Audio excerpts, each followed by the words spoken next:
she'll say that her pain was taken away for words that I sang to you. I just wanna hear them say that I changed from niggas who hate, cause that's what we came to do. Baby, tell me, is it words that I say, or what we could be that brings out the freak in you? Lot of feelings I can't really explain, but I ain't ashamed to say I've been needing you. I just wanna hear. Hey y'all, it's Cheyenne Monet. And I'm Matt, and you're listening to Sweet 732, the podcast where life is sweet. And before you do anything, make sure you follow us online at Sweet732Pod. And this episode is sponsored by Minwo LLC. Minwo is a community of minority or women business owners known as Minwoners that empower each other to become more financially competitive in their respective markets. That's Minwo LLC, doing business better together. Alright, let's get into the show. But she worry about the right now. Like a spare time, stay working, always grinding. But that don't mean that you ain't on my mind. I'm trying to put your feet back, sit you and recline. Leave the past just behind, building what we call ours. Feeling like it's heaven when compared. So today we have two guests with us. Matt, do you want to introduce our guests? Yeah, so it is our pleasure to invite some very dear friends of the show. One of my very, very first friends from my college days, Mr. Adi Adadapo, and his lovely fiancée, Miss Amanda Brown. How are y'all doing this afternoon? Hey, how are you? Good. Glad to be here. Good. Let's give them a little Studio round of applause. Studio applause. All right, great. So thank you guys for joining us today. So just a little overview of AD and Amanda. So they're engaged and they're getting married in a few months now. Right. So we thought that it was perfect to bring up marriage specifically for the younger generation, for our generation, millennials, and to speak about premarital counseling and why we believe that that is so important. Exactly. And as numbers show, the divorce rates are ever increasing, specifically amongst younger people. And so I always thought that what was dope was when I learned that they went to premarital counseling, I was always kind of curious to hear what led them to go that route and what it has taught them along the way. So today, guys, what I would just love is if you wouldn't mind just kind of sharing why you opted to go seek premarital counseling, and just some of the lessons that it has taught you guys going forward. Well, honestly, Matt, it was literally answering the question that you just said. It was the staggering divorce rate. If I'm going to get married, I'm going to get married for success. I'm going to get married to stay together. And so when I saw those numbers and heard those numbers and seen just my own social surrounding, I was like, we need some help. Right? Yeah, some input on this. Yeah, for me, so it actually began, abstinency. We had that before we even started premarital counseling. You mean abstinency? Thank you. So you have to forgive me, I'm Nigerian. I immigrated to this country at 8 years old, so you're going to have some vernacular that, where my accent comes in. So it started, I think it was May 2016, actually. We heard a message at our church, and we had a guest pastor, and he said, I challenge you guys to be abstinent. And if you are, you can double your income. So for me, it was actually money game. Yeah, It was a financial thing. It's a financial thing. No shame in that. No shame in that. Yeah, I felt that, if I wasn't, being right, with God, it probably had some type of impact upon my finances. And the funny thing is, Amanda actually wanted to do this a year prior. Yep. So, speaking of abstinence, so yeah, I we had been in a relationship now at that point, about 3 years. Am I correct? 3 years. It was 3 years at that point. And, like anybody else, just normal, normal stuff. And, being challenged on that level of just abstinence and, really linking your personal, discipline, if you will, to your success was a huge challenging point. So when we decided together through the exact same sermon, was an awesome speaker that came to speak about abstinence, and not just abstinence, but just a lot of not just how a healthy sexual relationship, because a lot of times if you're a Christian, then it's just this weird enigma around sex. Right. And so he was saying that no, sex is blessed, and it's blessed by God, and you should be able to have a healthy, fruitful, wonderful nasty relationship with one person, your husband. Right, But before that, not share. Don't share. Keep that and keep it to yourself. And then on top of that, that lack of sex will keep the distractions very minimal and allow you to focus on the things that matter. Right. So then that opened the door for some different thinking. And so then the door of premarital counseling came in. Right. Okay. So before we dive into premarital counseling on the whole, right? And Shy and I were having this conversation amongst ourselves not too long ago. It seems as though marriage is, the idea of marriage amongst our generation is, I don't want to say it's frowned upon, but it does seem as though these days people aren't putting as much value and as much stock in getting married. You see a lot of men who are resigned to the fact of having a wife and having a family. And a lot of women now are also becoming okay with the idea that, hey, if I don't find Mr. Right, I'm okay going it the rest of my days by myself. Which I think is I don't want to say it's crazy, but like to me, I've always grown up wanting to be a husband and wanting to have the whole white picket fence narrative surrounding my family. So when I hear like more and more people becoming okay with that narrative, it's kind of like crazy to me. So I just kind of wanted to just kind of get you guys' thoughts on why you think that our generation has become, I don't want to say afraid of the notion of marriage, but why, as it seems as we've gotten older, it's kind of not worth as much to find a companion and spend the rest of your days with them. So I believe it goes back to two things. So intentional. So you want to be intentional in everything you do. We are intentional when it comes to our finances, the career that we choose, and that same intention needs to be brought upon the person you're going to possibly spend the rest of your life with.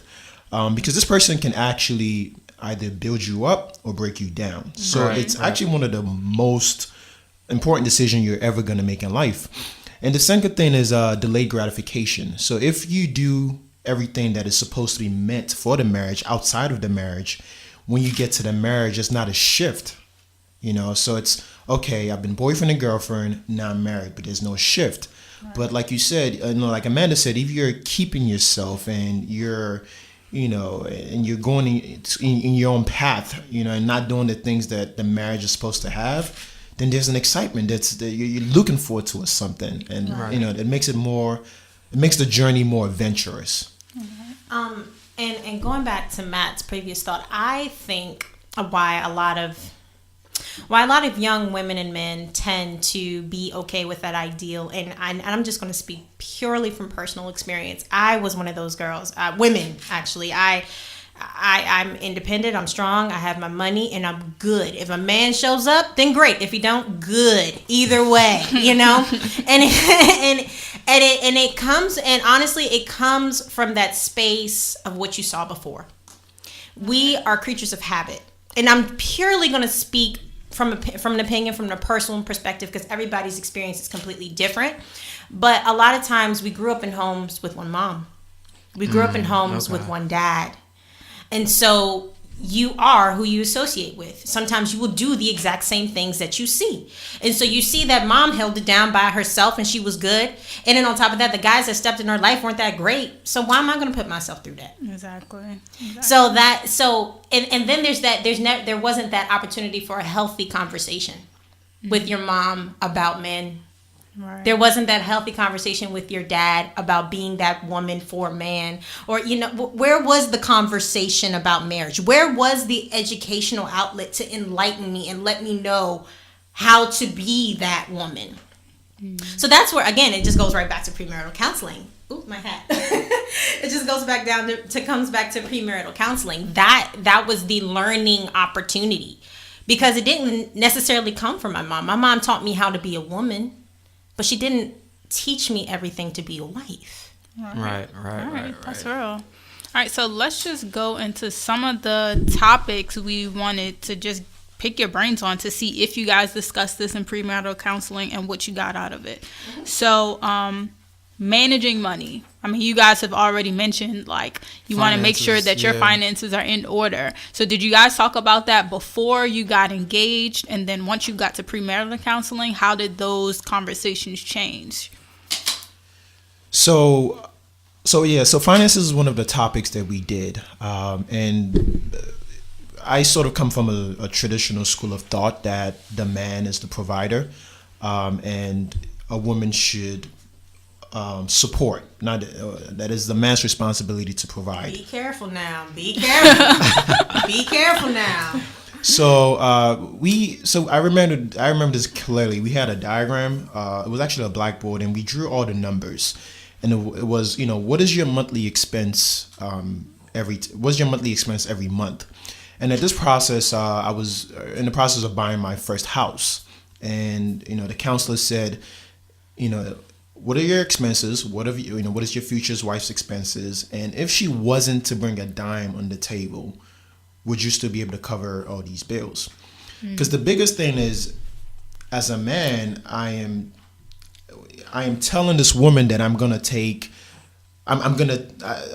care of her. So, and excuse me for my terms, I'm gonna say ownership. So currently she's under the guidance of her father, or whatever man is in her life. So the day that we decide to get married, I'm saying, hey, you're gonna transfer this responsibility to me, and I'm gonna be governing these things. So finances is a big thing. If you can't provide, then things just happen that are not good. So yeah, finances is one of the biggest things we did talk about. All right. Can I ask a question really quickly? So with finances, did you guys bring up how much debt you're bringing into the marriage? Because we all have some kind of debt, whether it be a car, a house, student loans, etc., credit cards. So did you guys discuss that?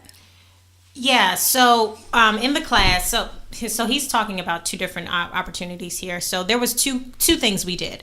So we did a class, an actual classroom setting. It was a premarital class. I forgot the actual name of it, but we'll just call it premarital counseling class. Because our church has all these colorful names for things, let me tell you. But and it was a class of about 50 couples. It was packed, packed, and it was either you were in a relationship. We weren't even engaged at this point. We weren't even engaged. You were in a relationship and you were thinking about getting married, or you were already engaged and you had the date set. So that's how that worked out. So then he talked about that whiteboard session was actually an independent session he did alone with one of the counselors as well. So he did that by himself. And then we also have one-on-ones that we do as a couple with another. So that's like after you get engaged. So there's it's like steps throughout the process. Now the financial aspect of it all, in the book, we had to talk about that. He knows how much I have in college debt, 100%. He, on the other hand, doesn't have college debt because, mom and dad, his dad was fortunate enough for it to be covered, Right. But then there's the other side of that, like with the house, that debt, or his credit cards, things like that. So we had to be that transparent. So when you get into the marriage, it's not a surprise. Because one thing we learned, crazy, 3 things that make marriages fail. Crazy things. Finances. Yep. Communication, and a different sexual language. Sexual language. Isn't that interesting? Wow. So we learned that in the class, those 3 things of, and so finances was like a whole 2 days. I think it was. It was not 2 weeks. It was 2 weeks because we went every Sunday. Okay. So it was 2 weeks of just going through it all and just kind of going through it with a fine-tooth comb, even looking at each other's credit score, all that different stuff. Wow. So. Wow. Yeah. That sounds heavy, man, because I can imagine if you've never had those conversations with somebody, and I think this is what's great about premarital counseling is that you have the opportunity with a neutral, unbiased third party to have certain conversations that, you may not otherwise be necessarily comfortable discussing in some shape, form, or fashion, specifically around finances. When you can, have someone looking at your credit score and potentially all the other financial things that you may bring into the picture, I think it's important to have someone there to kind of avoid you becoming overly defensive and kind of shutting off, and to kind of remind you that as uncomfortable as this may be, ultimately it's going to be for a good cause, and it's ultimately going to be for the betterment of your relationship. Right. Okay, so let's move on to one of the next things that I was really interested to know is that we all have our best friends, our sisters, our moms. Let's get into this. How much did you guys set a limit on how much you will tell those people?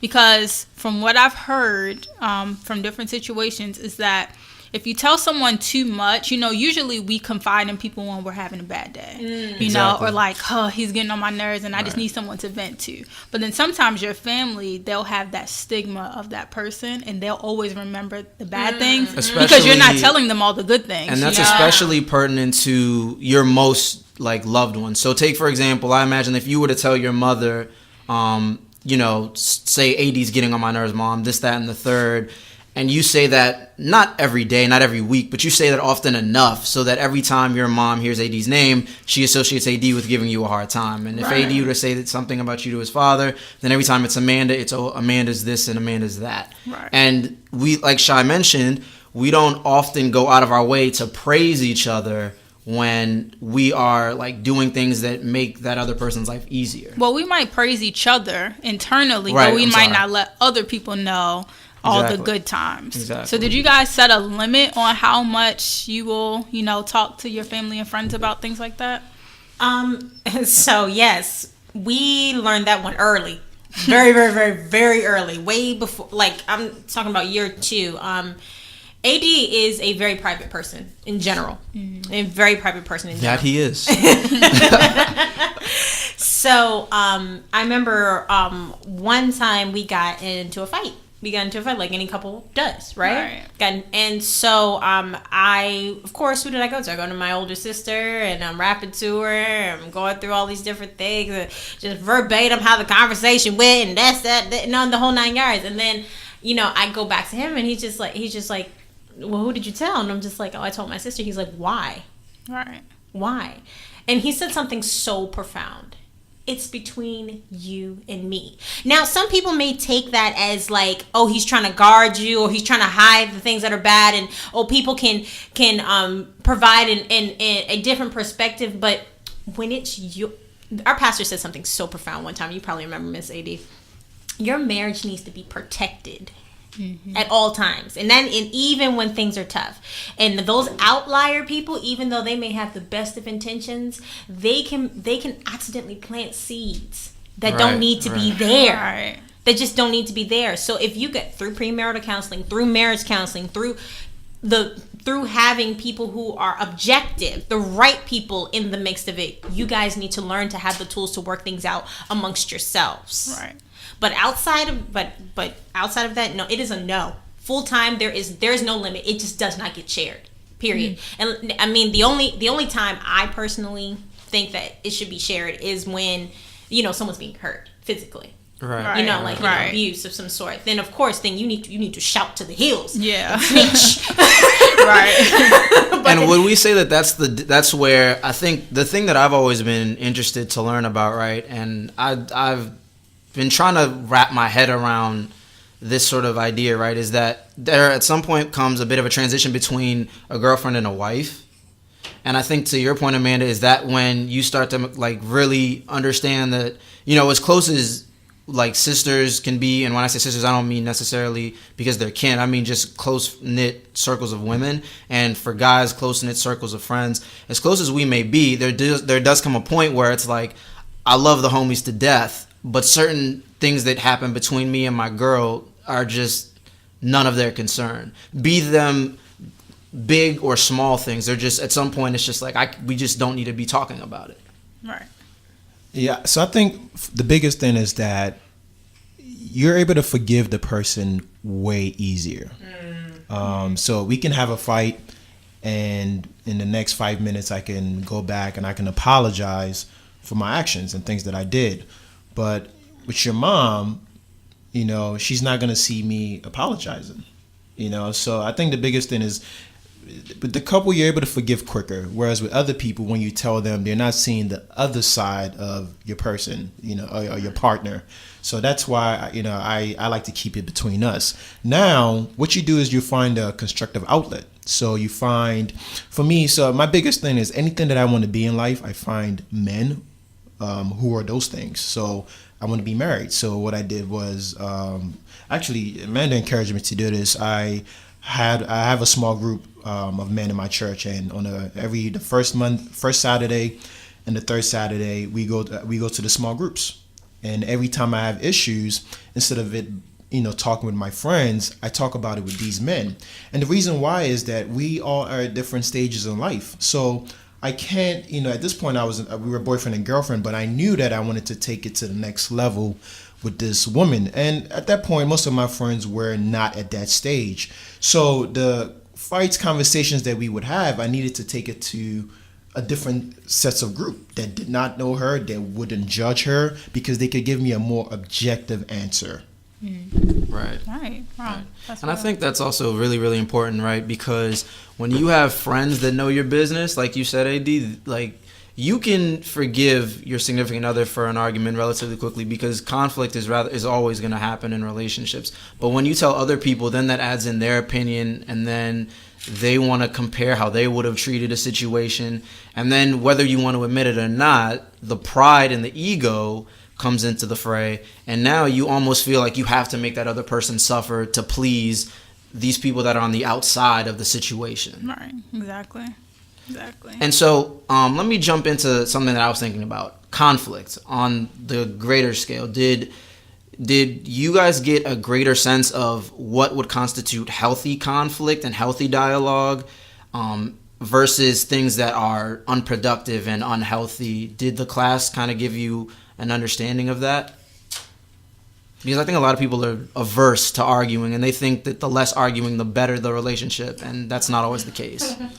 One of the things that I truly enjoyed in the class and the one-on-one session is really peeling the layers and going back. So a lot of things come from our childhood. For example, the reason why finances are so important to me was because I grew up very humbly. My parents didn't really have a lot. There were a lot of things that I couldn't get.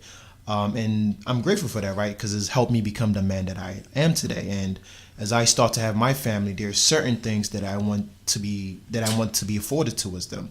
So, in terms of the question, conflict resolution, being Nigerian, I come from a household where the male is very dominated. Doesn't mean it's right. Doesn't mean it's wrong, depending on who you talk to.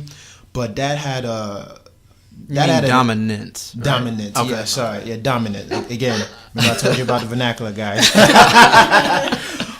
So I saw how that was affecting my relationship in terms of not being able to communicate when things, were wrong. So they gave us, going back to his point, there was a wall there, and I don't think that has anything to do with you being Nigerian. I think you're Nigerian, so it's probably personified a little bit more. But that's men, a lot of men. There isn't that space of vulnerability when things get tough, or when you need to talk. When you get women tend to get shut out, and I think that, like you said, that comes from childhood. Probably as a little boy, you're told to suck it up, not told to show your emotions or your feelings, and that's, truthfully, I don't think that's right. I mean, that's an opinion. I don't think that's right. Just because of your gender, you're not supposed to feel. Right. That makes no sense. Mm-hmm. You're human. Right. So in the class, they kind of got to the root of that a little bit. Like, why do we respond the way we respond?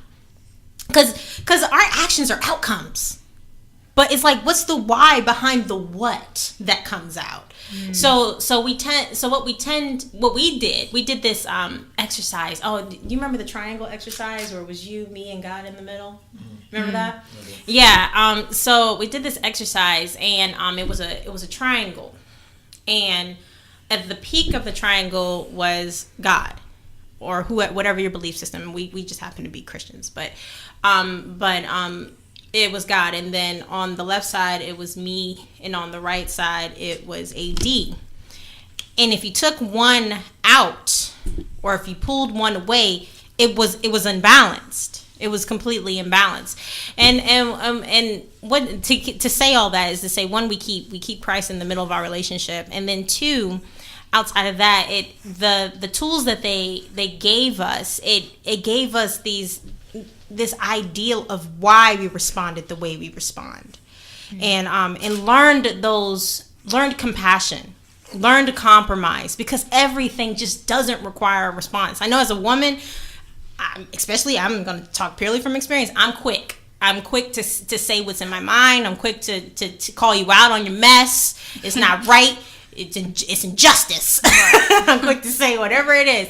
But in the class, I learned that everything just doesn't require a response, and some things can be handled gentler.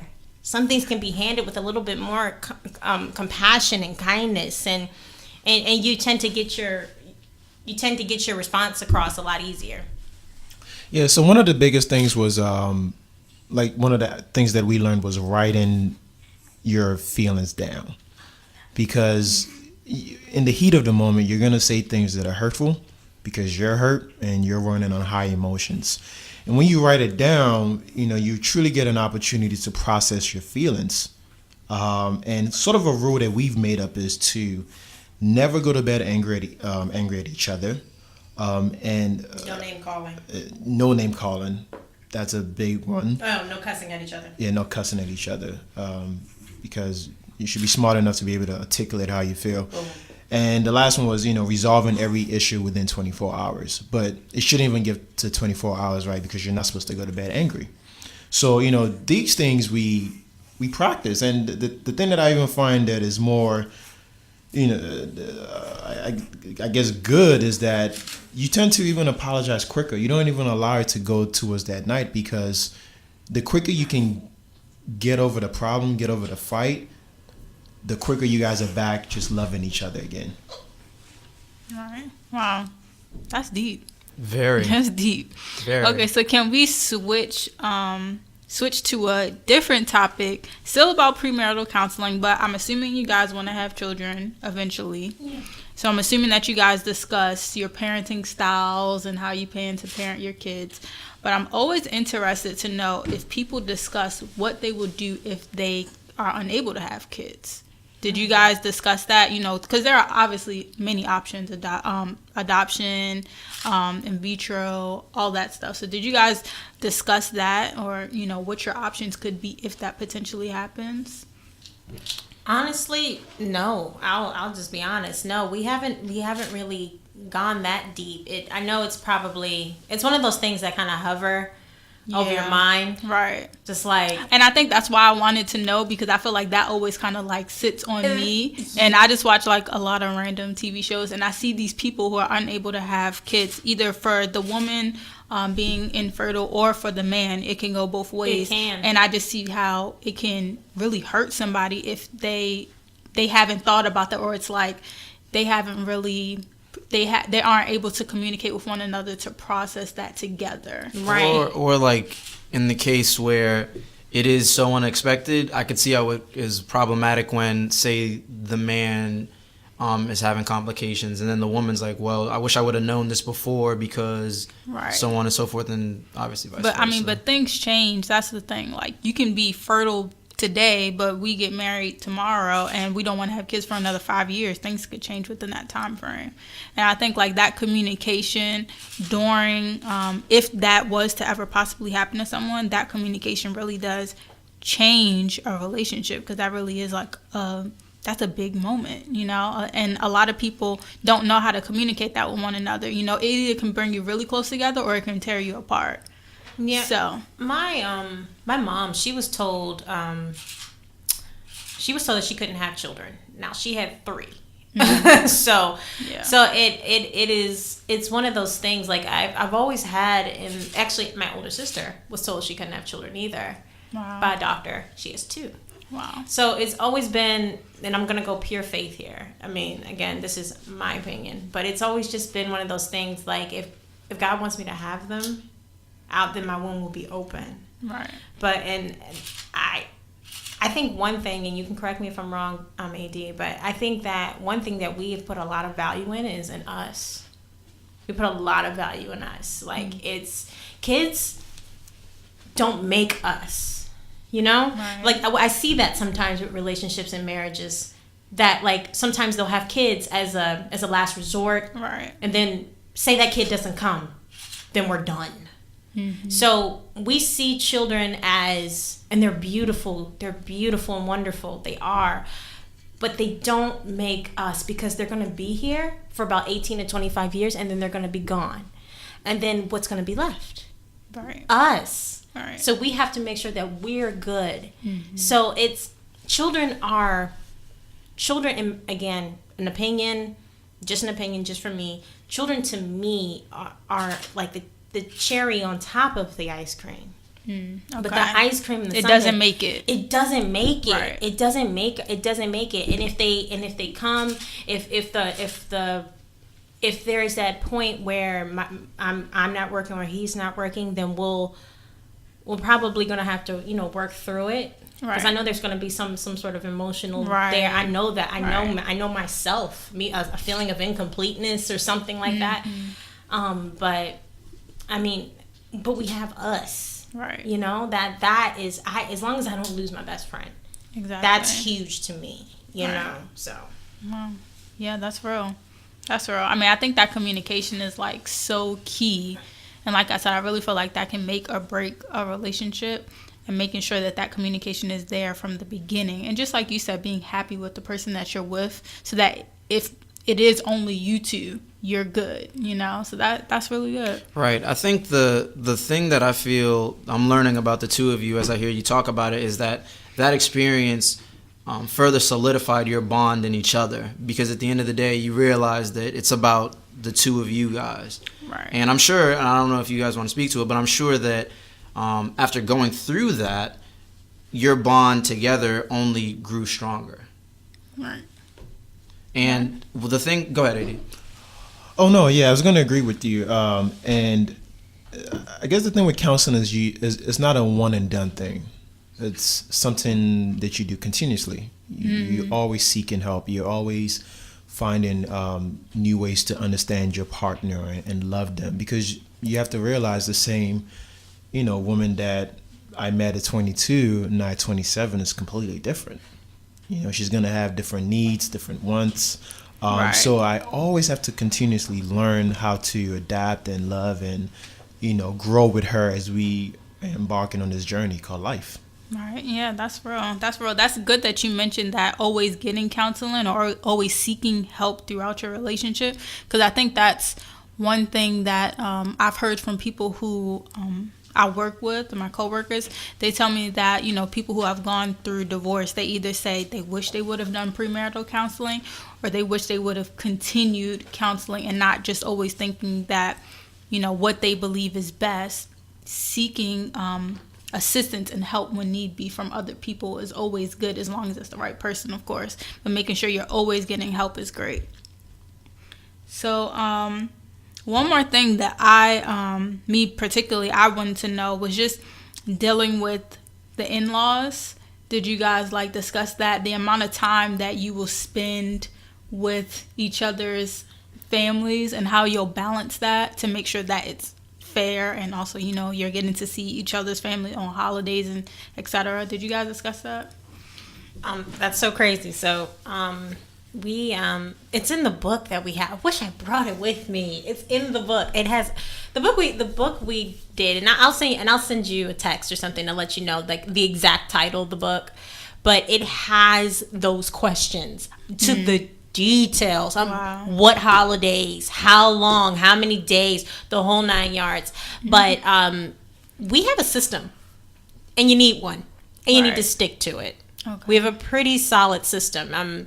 For instance, Thanksgivings. So Thanksgiving, there's two families. Now that we are fortunate that our families live within this vicinity. So I know that there are couples that are out there that you're going to have to probably fly and things like that. But again, this is very personal. In our situation, we start at my house with my family, and then because my family tends to have our earlier Thanksgiving. Right. And then from there, we don't eat too much. We watch the first half of the game. We get on the Beltway and we drive all the way up to Baltimore. And then from there, we have the second half and we spend the rest of the evening till the very, very late nights with his family. So, and we've been doing that since probably our second year of being together. That it just worked out that way. I will be very honest. It just worked out that way. Right. And then when we started seeing those questions, we're like, oh, well, we seem to have a system. It seems to work. And Christmas specifically was the first time we kind of really had to be intentional because his family starting to start some really awesome traditions too. So we had to plan that like days in advance so that we could make sure that we give an equal amount to each family, because each family wants to see us and ask about the wedding and blah blah blah, and things of that nature. But again, it goes back to what AD said. It's just intention and being considerate of each other. I know that if my family was farther away, we would probably have to work something out, maybe go every other or something like that. But again, it's just intention, just making sure that you're not saying, well, my mom is more important than your mom, and I don't like your mom, so therefore we're not going. Those just petty stuff. Just petty stuff. Just it's just intention. Just making sure that you're both on it. Right. Yeah. That's good, because I feel like I've had this conversation so many times with just friends, and it's like, how do you manage that specifically? I mean, you guys said your family's close by, which is great, but with those people whose family is further away, I know that can be so difficult managing the time to make sure that, okay, well, this person's family is a little bit closer, so maybe we'll go there for Thanksgiving. How are you going to do Christmas? Like figuring that out is like so key. So did you have any other topics you wanted to talk about? Yeah, I know one of the things that I was thinking about when I first learned that you guys are going to premarital counseling, which was always kind of like a wow moment to me, is I would imagine the audience in the room. And you said that you guys, one of the things that you guys did was actually sit in like a classroom setting. If you could just speak to the other people in terms of age.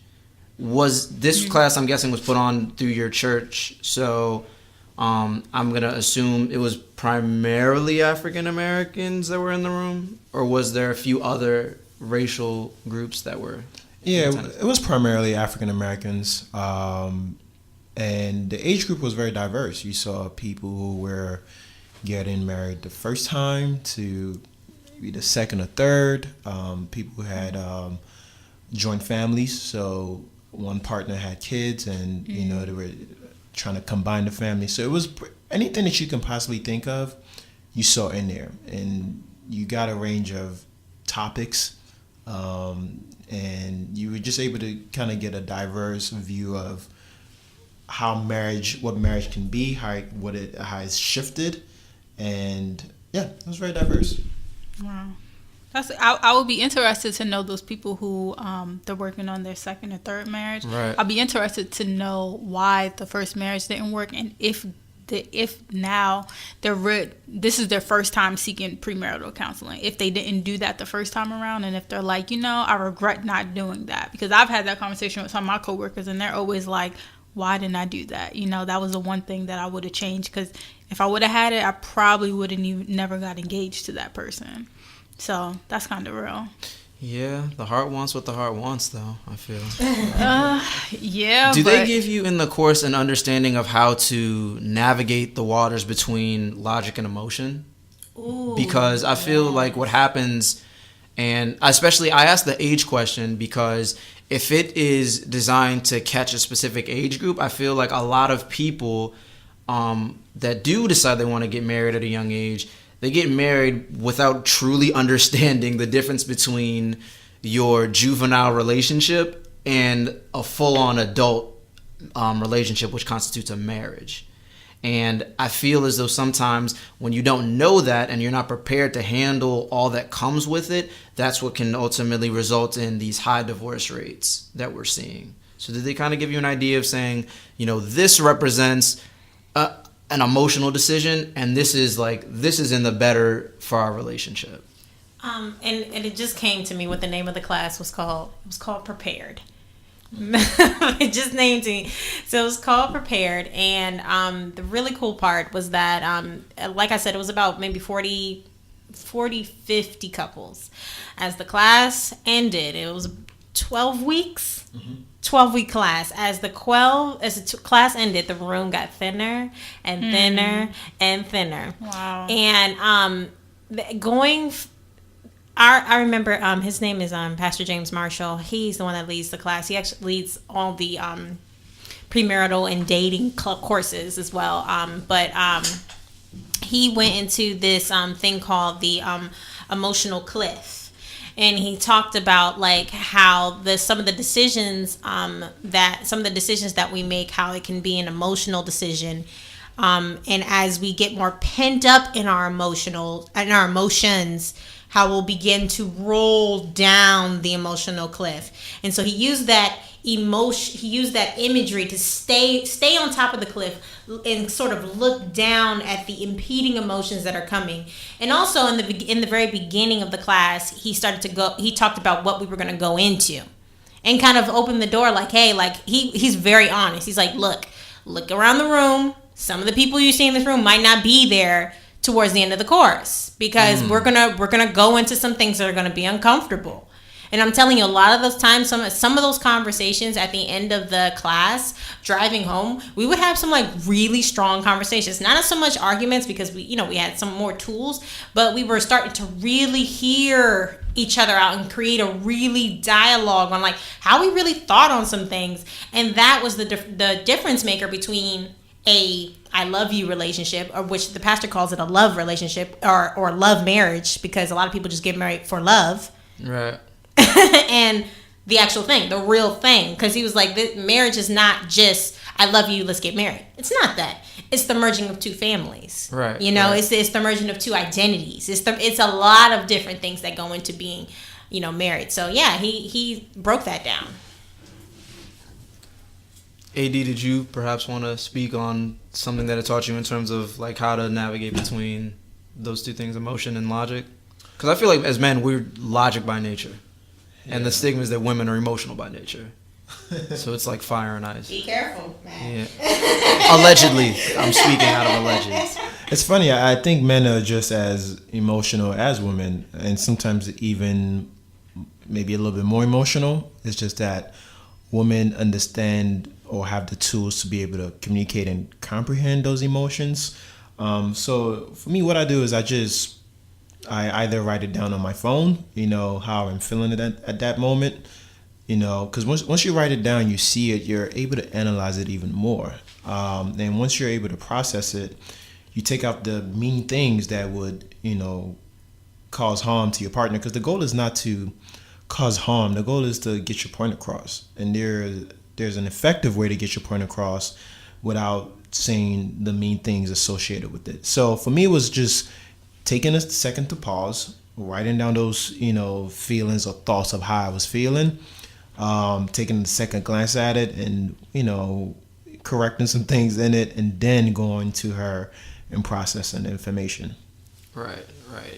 And another thing I kind of wondered, right, is we talked briefly earlier about the audience and the other people in the room. And Amanda, I know that you mentioned that by the time that certain conversations were had, not the same group of people that started were going to be there when certain conversations were taking place. And not to get into what some of those conversations may have been, but did you guys get a chance to kind of just talk to other people in the room and just kind of get an idea of, why they felt it was particularly important to be there, and some of the things that they mentioned that they were struggling that you guys were probably not expecting to hear, and if you wouldn't mind just kind of sharing what those things were? For me, it was this is a very important decision, probably the most important decision I'm gonna make in life. And my parents are married and they've always been married, but sometimes talking to them about marriage was a little, it's not tough, but it's just different. So what the class kind of gave me was a clean slate to learn, to learn from an individual who's been married for a while, and to have a class of people that could be vulnerable, that could ask questions like, hey, I'm going to be the first one out of my group of friends to get married. What does that look like? How do I go from being a boyfriend to a fiance to a husband? Because there is a shift, there's a greater responsibility and a greater demand, on your time, because you're somebody's husband, and there are certain requirements that you have to do as a husband. So for me, the one thing that I just loved about it the most was being able to have a clean slate to learn, and being able to have people with different backgrounds too, because it kind of also made you appreciate your relationship. For example, right. We don't have blended families, so we don't have any kids. So sometimes it makes you think about, even though that's not my problem, I'm grateful that's not my problem, but this is my problem. Okay, let me focus on this. Yeah, I have to agree. A lot of the people there was the conversations with others who were actually engaged. We hadn't been engaged yet. So it was, how did he propose? How much does the ring cost? How much money should you put aside for the ring? Have you started wedding planning? How soon should you start wedding planning? Those types of things. You had those conversations with people who sort of already did that. Then there were people there who were actually single too. Really? There were people who were single. There was remember to our right, there was a mother and daughter. Mm-hmm. Yeah, remember that? There were people who were there who were single, who were just, they wanted to get the tools to be a wife. What does that look like? How do I go from being the type of girl that's doing her thing to maybe changing some of my personal habits or lifestyle so that I can be better for my boyfriend at the time. Like there was those types of conversations.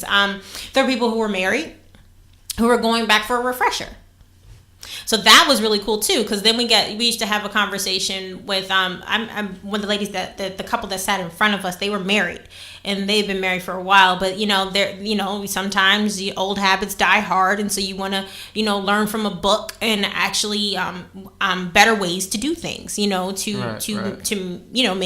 make your marriage better. So yeah, it was all sorts of things. We were like right in the middle, we weren't single. We weren't engaged. We weren't married. So we were just right in the middle, just sort of observing and seeing others who were in their selected circumstances. So, yeah. So that's interesting that you say that there were singles that went, because I feel, and I'm going to speak on behalf of men, I feel as though that course could do a lot for men specifically. I think that sometimes we have the concept of marriage very misconstrued, and I feel like sometimes we're probably a little bit more prideful. Like, it doesn't surprise me that, I don't know if there were single men in the classroom as well. There was one, but there were more single women. Yes, more and single that women. And that doesn't surprise me, just because I feel like for some reason women will be more open to receiving new information in ways that can be beneficial to help them in the future, should they find themselves in a loving relationship that they hope to turn into a marriage.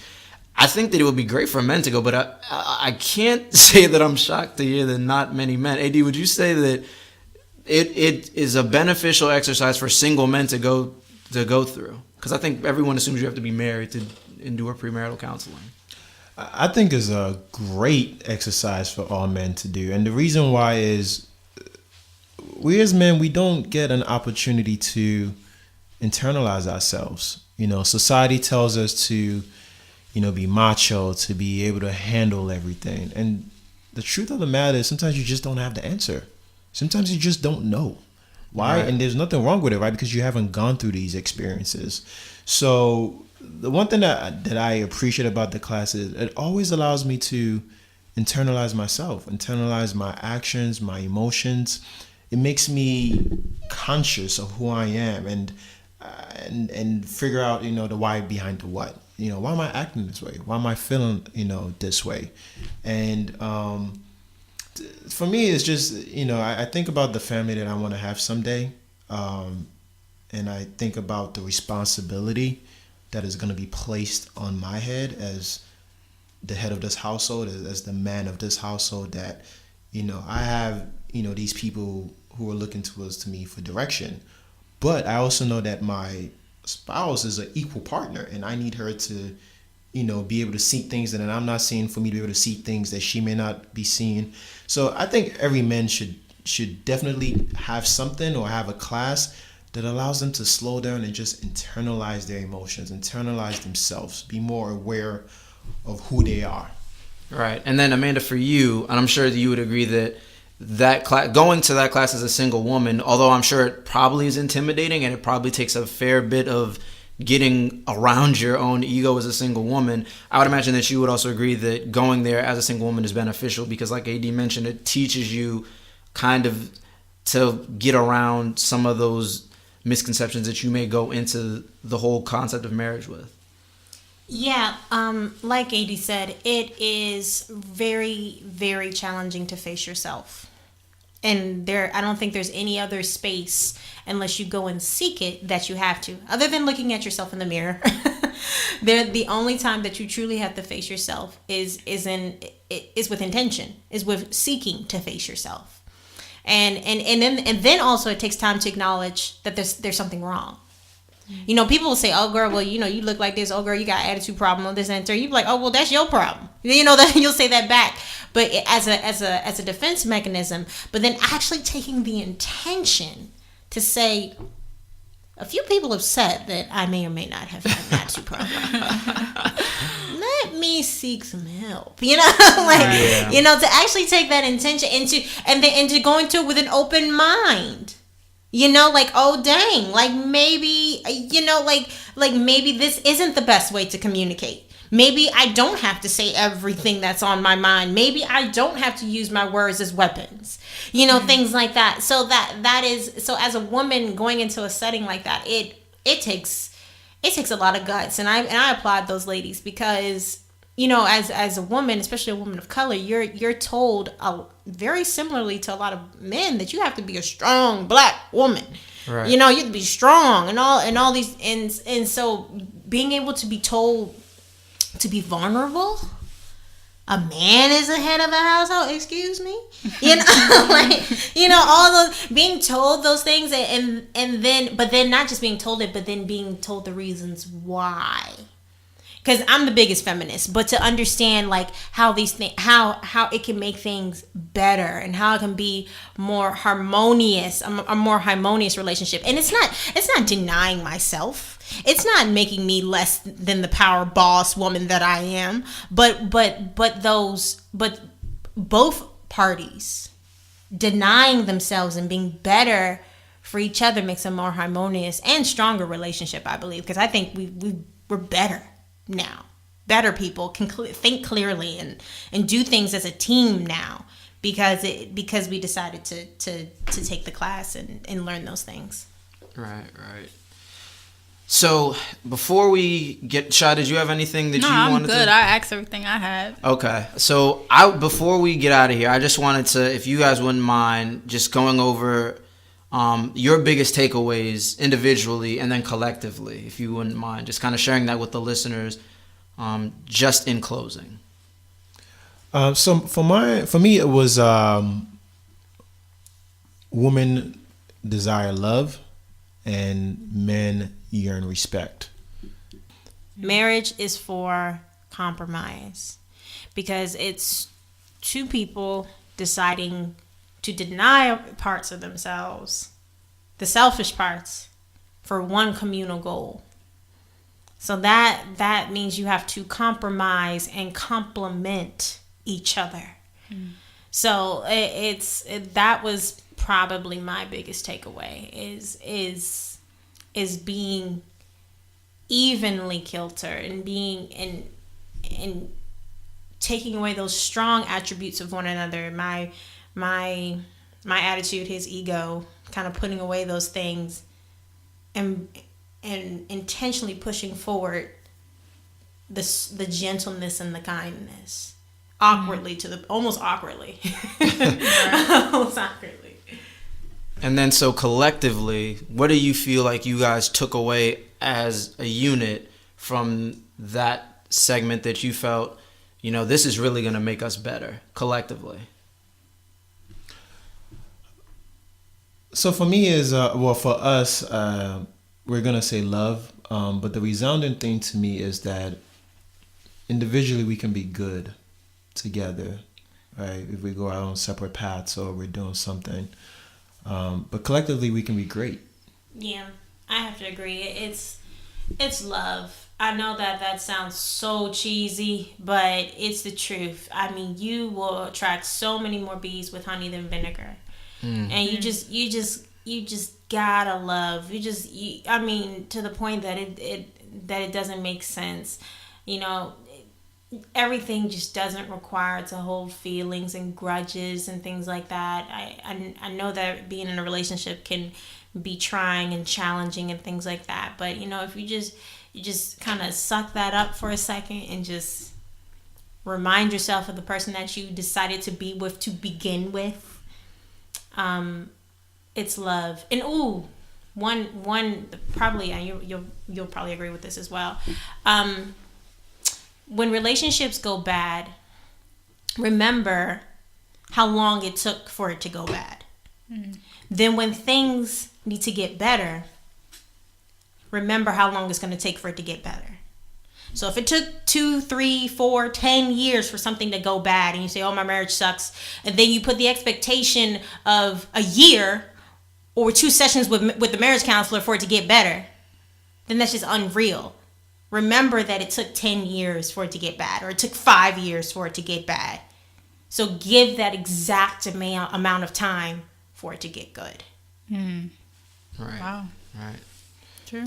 All right, so let's wrap it up there. So thank you guys for joining us. We really wanted to get to this episode because we thought that millennials are not the ones who are getting married. They're not taking the steps to do premarital counseling, and then a lot of people are just scared to get married. So, I mean, we thought that this would, like, we really, really have been wanting to do this episode for a while. And one of our older episodes, we talked about the importance of demonstrating Black love and how important that it can be for the generations after us to not only be raised with healthy relationships with people that look like them from like TV and media, but also most importantly, it starts inside the home.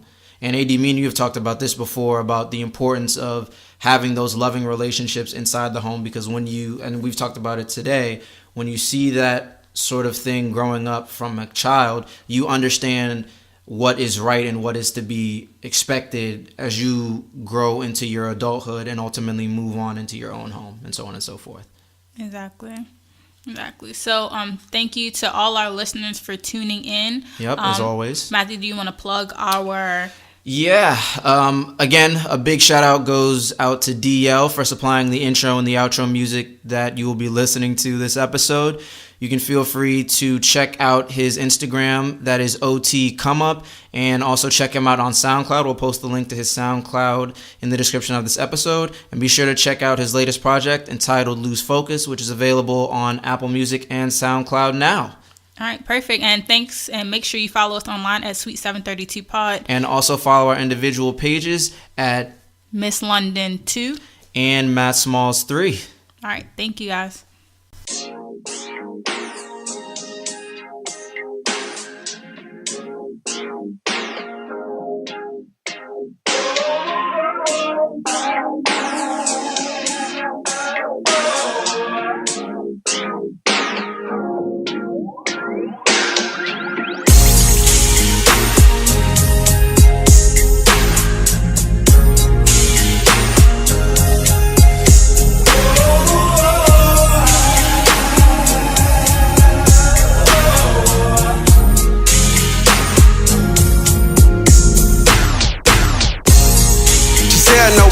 Could be, but you be feeling like the one.